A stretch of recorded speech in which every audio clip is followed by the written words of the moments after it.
Has have head আমি ক'ত ব্যৱহাৰ কৰোঁ? হেজ হেভ হৈছে present perfect tense.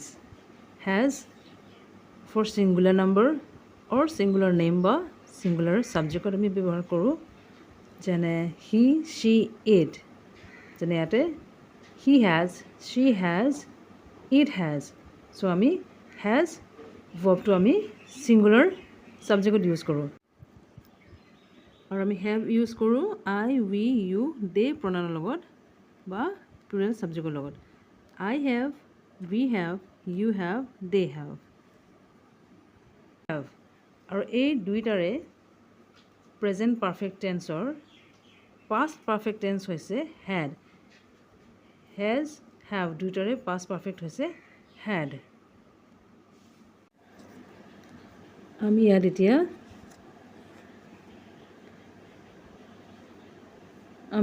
Present perfect tense ব্যৱহাৰ কৰিম। প্ৰেজেণ্ট পাৰফেক্টত আছিলে হেজ আৰু have. Okay, so' I a red ball, গতিকে ইয়াত কোৱা হৈছে যে মোৰ এটা ৰঙা বল আছে। আছে বুজাইছে, গতিকে আমি ইয়াত প্ৰেজেণ্ট পাৰফেক্ট টেন্স ইউজ কৰিম।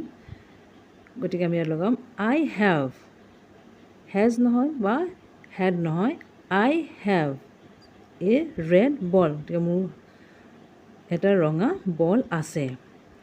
নেক্সট হৈছে উই মেনি বেলুনছ, আমাৰ বহুত বেলুনছ আছে বুজাইছে। গতিকে ইয়াত আমি প্ৰেজেণ্ট পাৰফেক্ট টেন্স ব্যৱহাৰ কৰিবলৈ হ'লে আমি ইয়াতো আকৌ হেভ লগাব লাগিব, যিহেতু এইটো প্লুৰেল নম্বৰ ফাৰ্ষ্ট পাৰ্চন।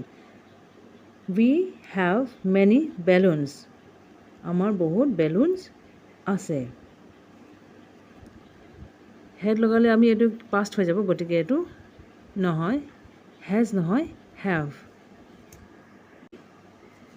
চিন দ্য মুভি লাষ্ট উইক, যিহেতু ইয়াত লাষ্ট উইক কোৱা আছে যোৱা সপ্তাহত, গতিকে এইটো পাষ্ট, অলৰেডি পাষ্ট হৈ গ'ল। ইয়াতে হ'ব you had, you had seen the movie last week, যোৱা সপ্তাহত চিনেমাখন চোৱা হ'ল। Next day a white car last year, ইয়াতো কোৱা হৈছে লাষ্ট ইয়েৰ যোৱা বছৰ, গতিকে যোৱা বছৰ তেওঁলোকৰ এখন বগা গাড়ী আছিল, আছিল বুজাইছে। গতিকে ইয়াত হ'ব দে হেড, দে হেড এ হোৱাইট কাৰ লাষ্ট ইয়েৰ।